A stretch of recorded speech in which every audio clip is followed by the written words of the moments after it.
ప్రభునందు ప్రియమైన దేవుని బిడ్డలారా, ఆన్లైన్ ఆరాధనని ప్రారంభించుకోవడానికి ముందు ప్రార్థన చేద్దాం.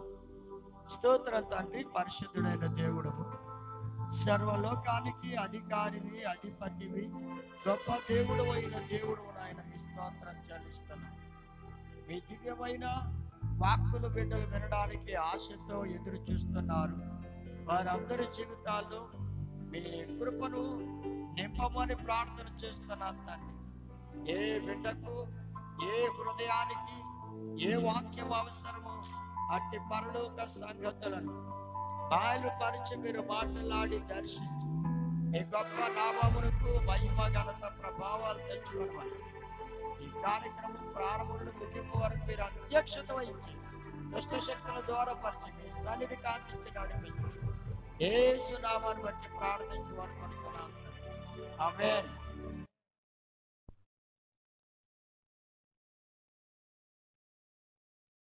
జెసికా పాట పాడిన తర్వాత వాక్యాన్ని విందాం.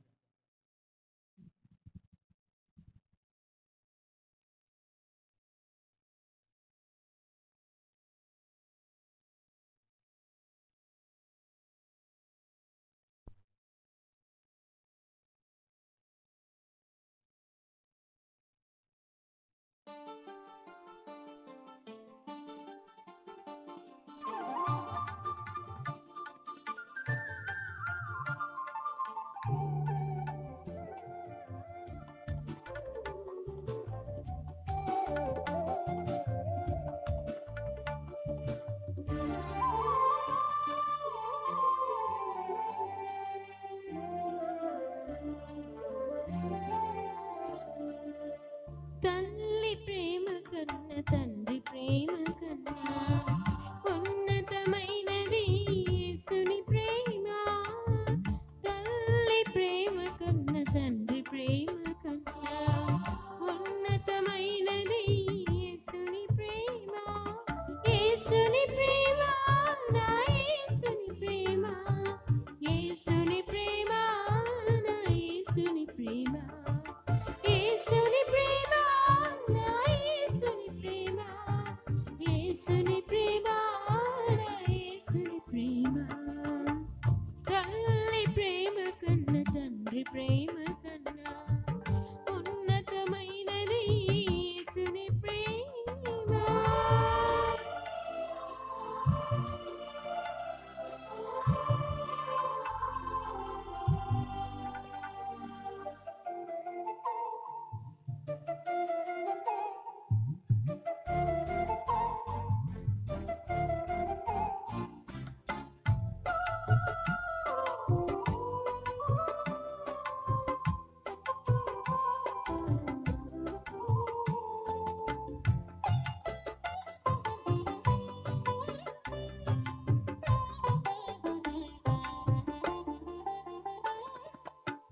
తల్లి ఒడిలో ఒదిగి ఉన్నప్పుడు వాక్యమనే పాలతో పెంచిన దేవా,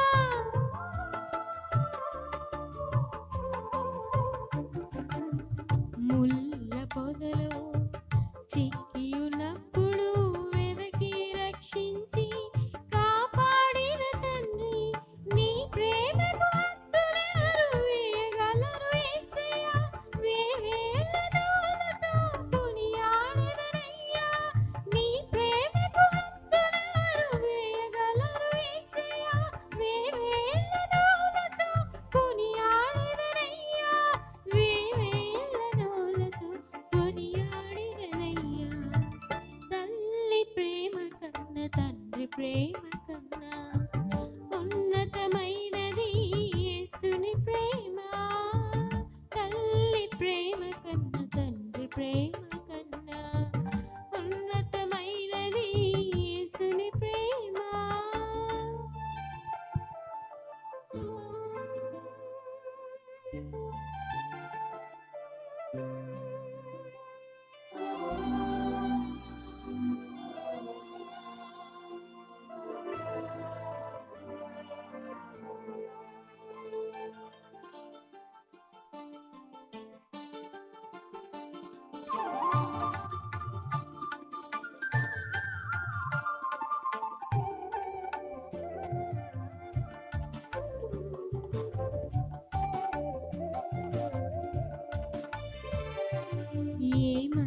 మించిలేని నన్ను మిన్నగా ప్రేమించి నీ సిలువ రక్తముతో కొంటివి దేవా.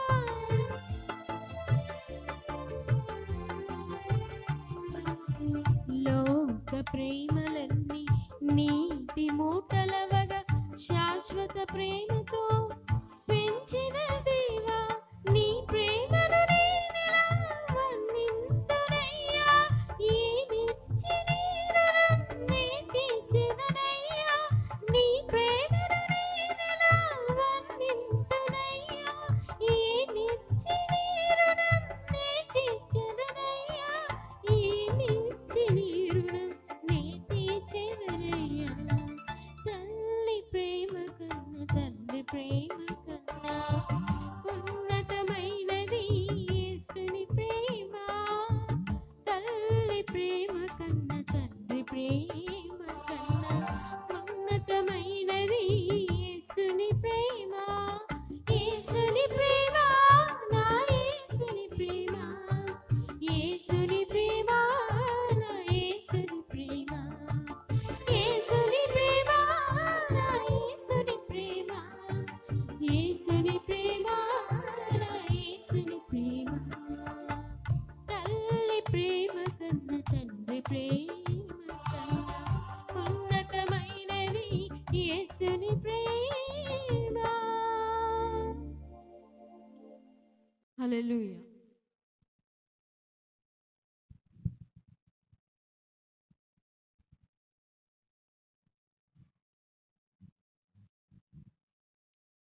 ప్రభునందు ప్రేమైన దేవుని బిడ్డలారా, ఈరోజు దేవుని వాక్యాన్ని ధ్యానం చేద్దాం.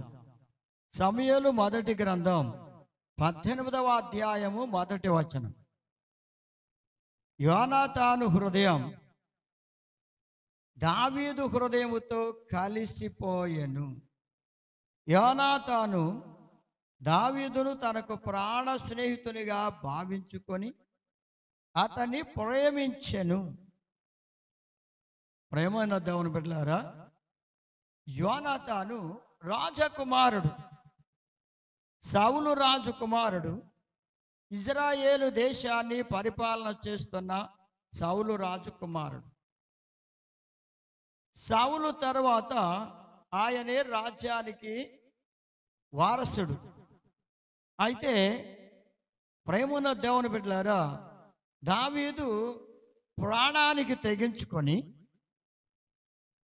ఫిలిష్తీయునితో యుద్ధం చేసి గొల్యాతుని జయించిన తరువాత అతని జీవితంలో ఇశ్రాయేలీయులకి రక్షణ కలగజేశాడు.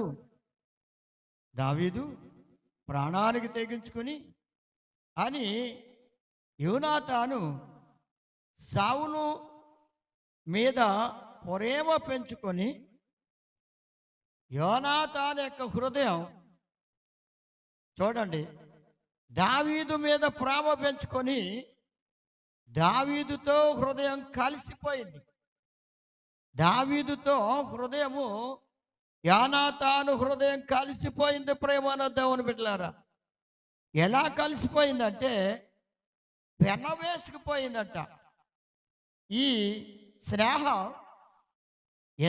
ఎలాంటి స్నేహం అంట, ప్రాణ స్నేహితునిగా భావించుకున్నాడు. ఒకరి హృదయంతో పెనవేసుకొని పోయిందంటే కలిసిపోయింది. ఇక ఇద్దరి హృదయాల్ని వేరు చేయలేరు.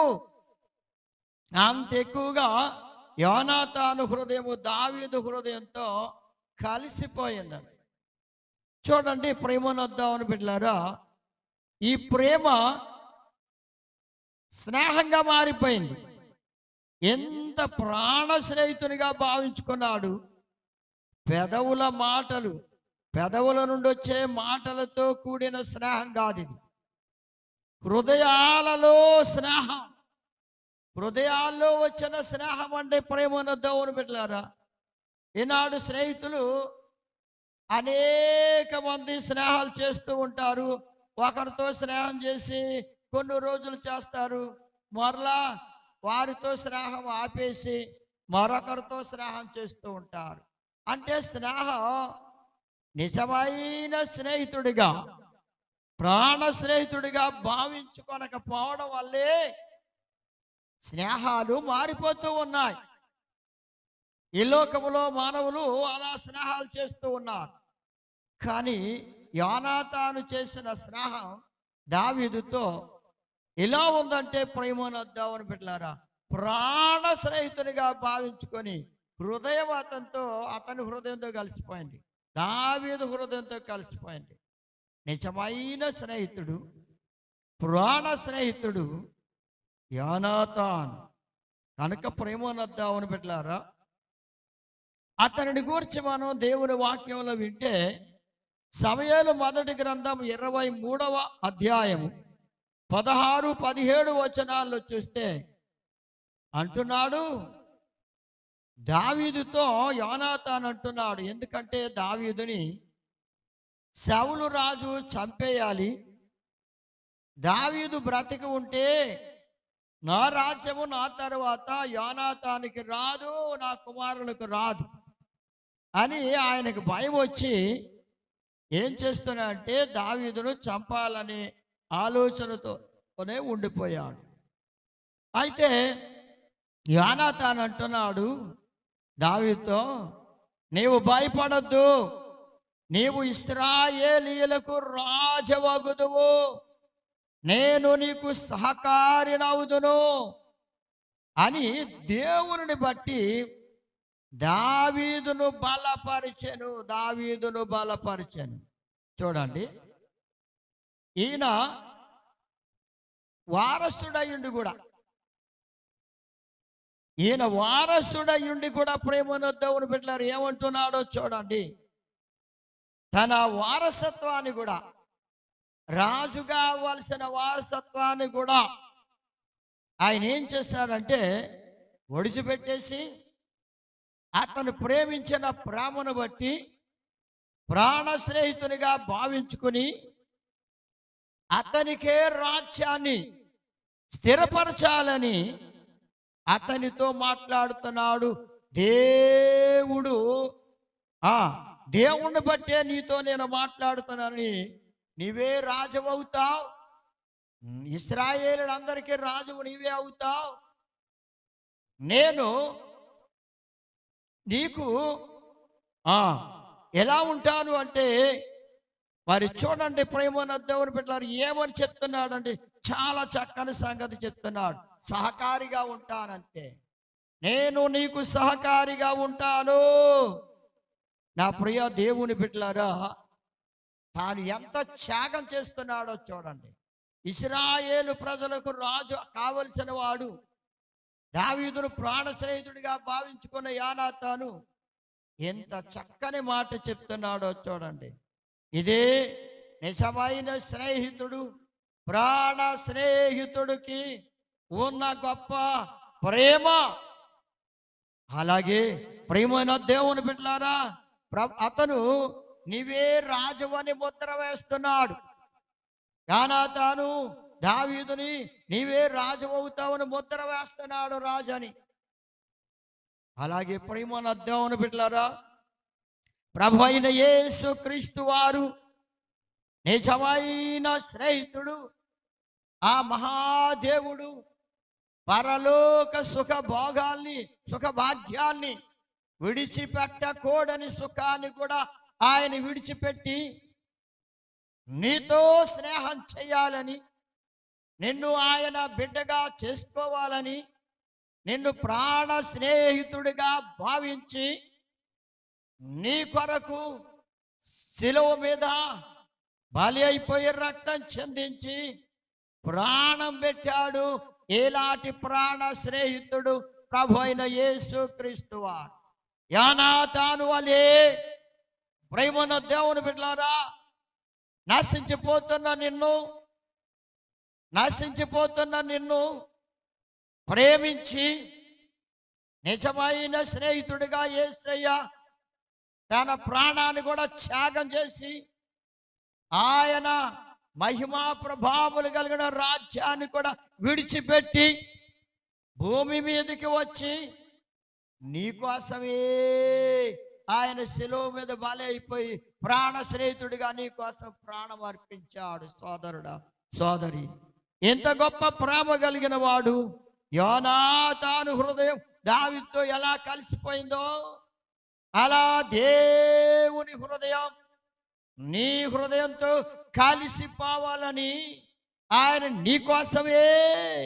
నీకోసమే ప్రేమన దేవుని బిడ్డలారా ఎంత త్యాగం చేశాడు. నీతో స్నేహం చేయడం కోసం, నీకు ఆయన రాజ్యాన్ని స్థిరపరచడం కోసం, ఆయన నీతో స్నేహం చేయాలని ప్రాణ స్నేహితుడిగా భావించుకున్నాడు. అందుకే సామెతల గ్రంథం 17వ అధ్యాయం 17వ వచనంలో చూస్తే, నిజమైన స్నేహితుడు కష్టములు కూడా విడువక ప్రేమించును. నిజమైన స్నేహితుడు కష్టములు కూడా విడవకుండా ప్రేమిస్తాడు. అది యోనాతాను దావీదును కష్టములు కూడా, శ్రమలో ఉన్నప్పుడు కూడా, బాధలో ఉన్నప్పుడు కూడా, అతను ప్రాణం ఏమవుద్దో, అతని జీవితం ఏం కాబోతుందో అన్న సంగతిని కూడా ఆయన నిజంగా బాధలో ఉన్నప్పుడు కూడా ఎలా ఆదరిస్తున్నాడో చూడండి. ఎంతగా ఆదరిస్తున్నాడో, దేవునికి స్తోత్రం.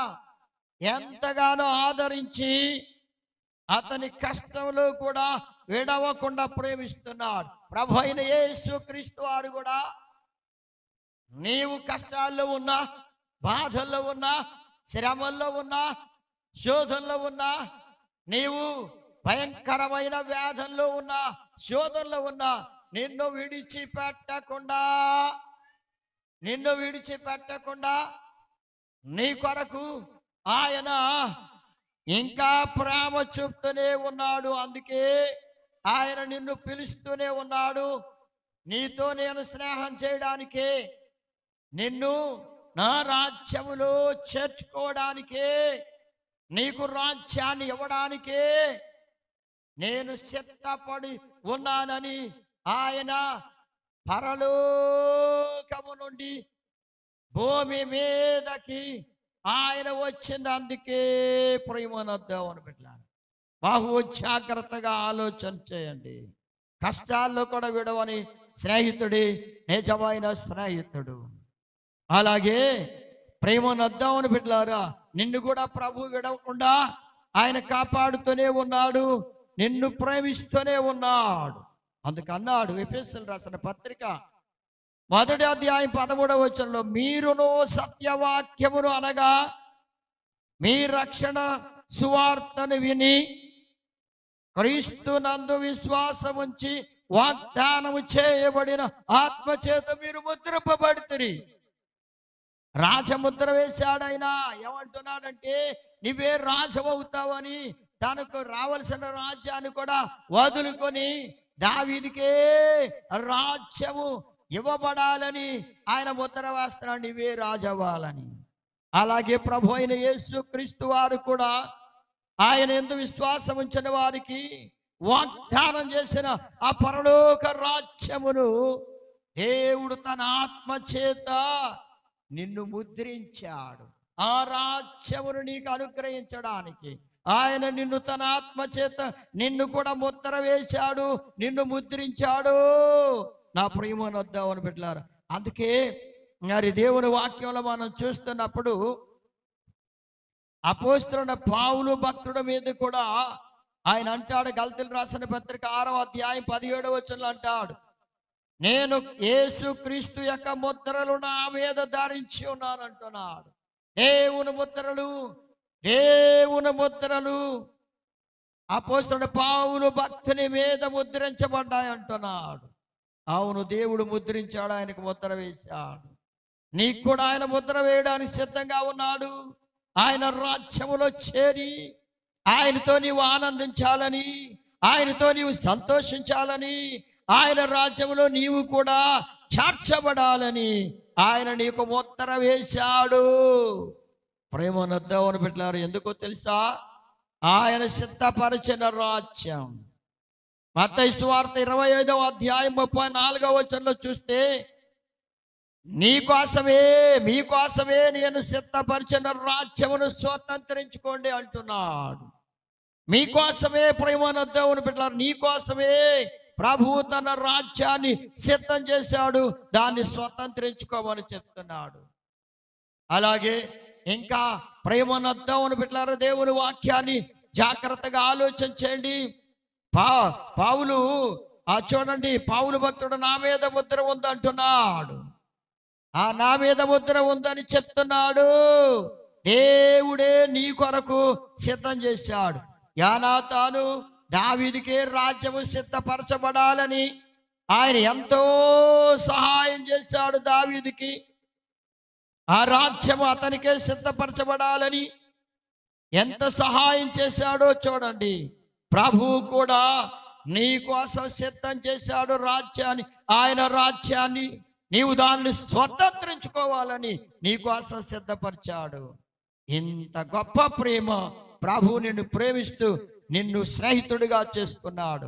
నిజమైన స్నేహితుడు ఆయనే. ఈ లోకములో ఎలాంటి స్నేహితుడు ఎవరు ఉండరు ప్రేమను దేవుని బిడ్డలారా.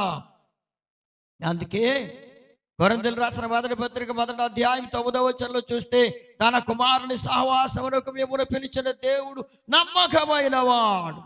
అవును, ఆయనే అంటున్నాడు. దేవుడు అంటున్నాడు, తన కుమారుని సహవాసానికి మిమ్మల్ని పిలిచాను, ఆ నమ్మకమైన వాడని పిలుస్తున్నాడు.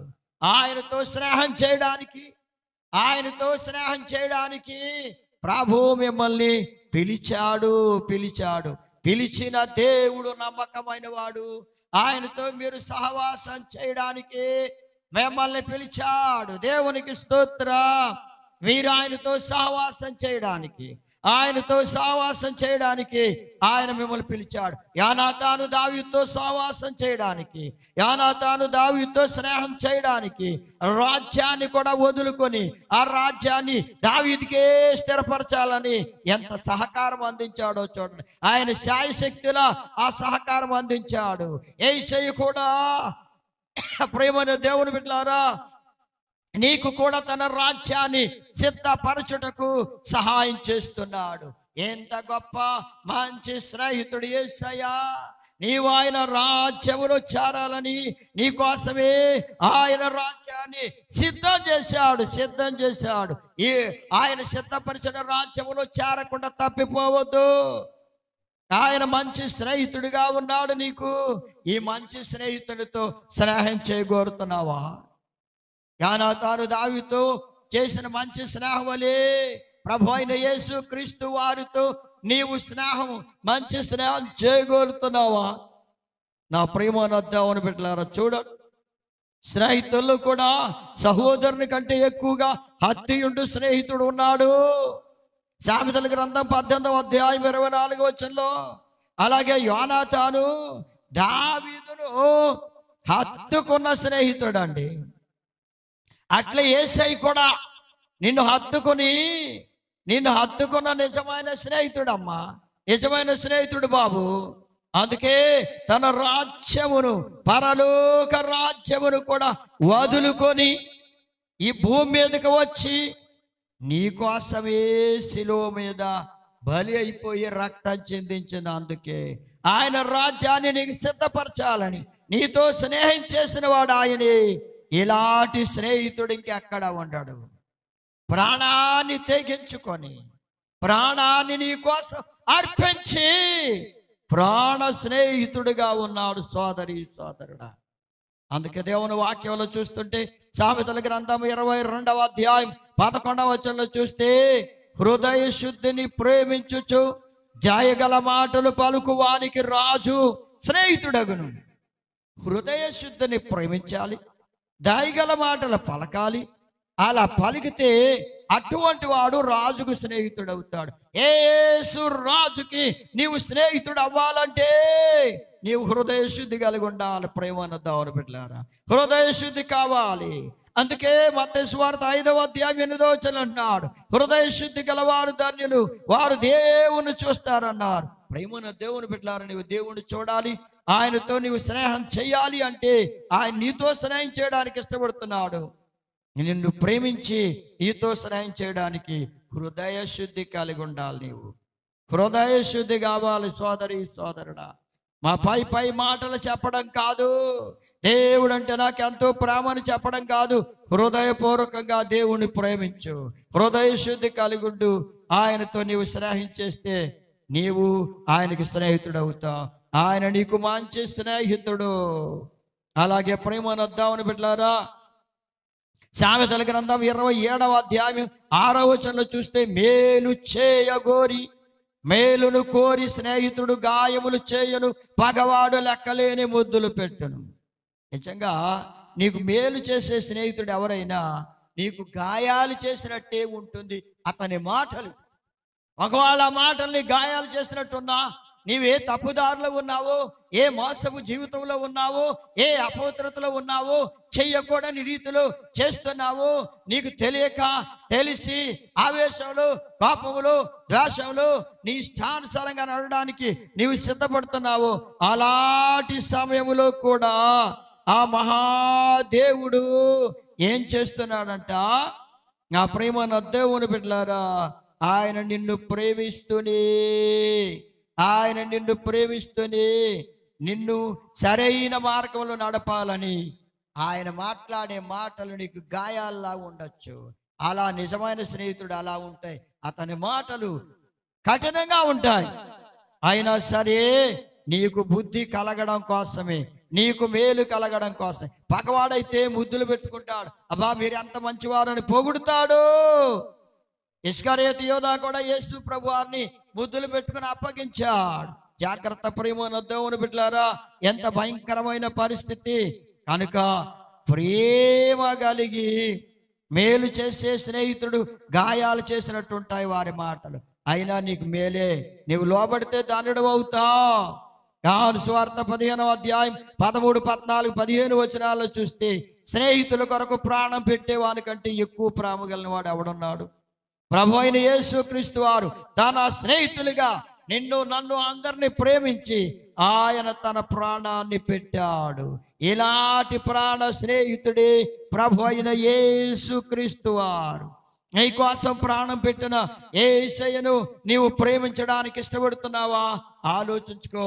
ఈరోజే నీవు యోనాతాను దావీదు హృదయంతో యోనాతాను హృదయం కలిసిపోయినట్లుగా దేవుని హృదయంతో నీ హృదయం కూడా కలిసిపోతే నీవు ధన్యుడు అవుతావు. ప్రభు నీ కొరకు రాజ్యాన్ని సిద్ధం చేసి ఉంచాడు, ఆ రాజ్యంలో ప్రవేశిస్తావు. ఇక చూడండి, రెండవ అంశం ఏమిటంటే దుష్ట సాంగత్యం. కొరింథీయులకు రాసిన మొదటి పత్రిక 15వ అధ్యాయం 33వ వచనంలో చూస్తే, దుష్ట సాంగత్యము మంచి నడవడిని చెరుపుతుంది. దుష్ట స్నేహము మంచి నడవడిని కూడా చెరిపేస్తుంది. మంచి నడవడిని చెరిపేస్తుంది. జాగ్రత్త ప్రేమను దేవుని బిడ్డలారా, చెడ్డ స్నేహము నీకున్న మంచి నడవడిని చెరిపేస్తుంది. దీనికి ఒక ఉదాహరణగా చూద్దాం. రాజులు మొదటి గ్రంథం 12వ అధ్యాయం 8వ వచనంలో చూస్తే, సొలొమోను మహారాజు యొక్క కుమారుడు రెహబాము రాజ్యానికి వచ్చాడు.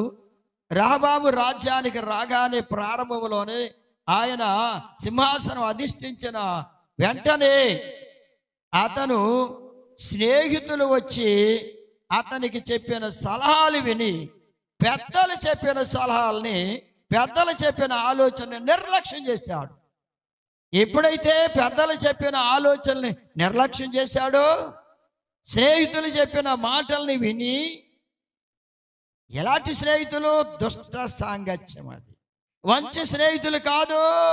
రెహబాముకి మేలు కలిగేలా, రెహబాముకి లాభం కలిగేలా, రెహబాము జీవితానికి శాంతి కలిగేలా, రెహబాము రాజ్యం స్థిరపడేలా చెప్పేవారు కాదు. వాళ్ళు భయంకరమైన స్నేహం చేసేవాళ్ళు. వాళ్ళ లాభమే చూసుకున్నారు, స్వార్థ ప్రియులు. ఇప్పుడు ఏమన్నారంటే వాళ్ళు, ఆ పెద్దలు చెప్పిన ఆలోచనలు మంచివి కాదు, మేం చెప్పినట్టు వినమన్నారు. వాళ్ళు చెప్పిన ఆలోచన తీసుకున్నాడు, రాజ్యము మొక్కలైపోయింది. ఎంత భయంకరం అండి, ఎంత భయంకరం ప్రేమ దేవుని బిడ్డలారా. ఎప్పుడైనా సరే పెద్దలు చెప్పే మాటలు వినండి. వాళ్ళు నీ మేలు కోరే చెప్తారు. దేవుడు నీ మేలు కోరే చెప్తున్నాడు. ఆయన నీ ప్రాణ స్నేహితుడిగా ఉన్నాడు. నీవు అది జ్ఞాపకం చేసుకోలేకపోతున్నావు. నీ స్నేహం ఎలా ఉందో, దుష్ట స్నేహాలు ఉన్నాయేమో నీ జీవితంలో, అవి మానుకుంటే నీకు మేలు, వాటిని విడిచిపెడితే మేలు. లేకపోతే నీకు మేలు చేసినట్టు వాళ్ళు కనబడతారు, కానీ చివరికి నీ కీడే కలుగుద్ది. ఇదిగో రాజ్యం మొక్కలైపోయింది. రెహబాము చేతిలో నుంచి 10 గోత్రాలు విడిపోయాయి, 2 గోత్రాలే ఉన్న రాజ్యం మొక్కలైపోయింది. సరే, దుష్ట స్నేహితుల వల్ల రాజ్యమును మొక్కలు చేసుకున్నాడు. నా ప్రియమైన దేవుని బిడ్డలారా, నిజ స్నేహితుడైన యేసయ్య మాటని వింటే నీ కుటుంబం, నీ జీవితం, నీ బ్రతుకు, నీ జీవితం, నీ బంధువులు, నీ స్నేహితులు, నీ భార్య, నీ పిల్లలు, నీవు క్షేమంగా ఉంటావు, ఆశీర్వదించబడతారు. అందుకే దేవుని వాక్యం అంటుంది, మీకా గ్రంథం 7వ అధ్యాయం 5వ వచనంలో, స్నేహితులు యందు నమ్మిక ఉంచవద్దు, ముఖ్య స్నేహితుని యందు నమ్ముకోవద్దు అన్నాడు. ఎందుకంటే ఇలాంటి స్నేహితులు ఎక్కువైపోయారు ఈనాడు కాలంలో. ఎందుకంటే మంచి స్నేహమే చేస్తున్నానంటాడు, కానీ ముఖ్య స్నేహితుడిని కూడా నమ్మొద్దు, మోసమే చేస్తారు. చాలా జాగ్రత్త. ఇతన్ని రెహబాముని మోసం చేశారు, రెహబాము జీవితాన్ని పాడు చేశారు, రెహబాము రాజ్యం మొక్కలైపోయింది. జాగ్రత్త.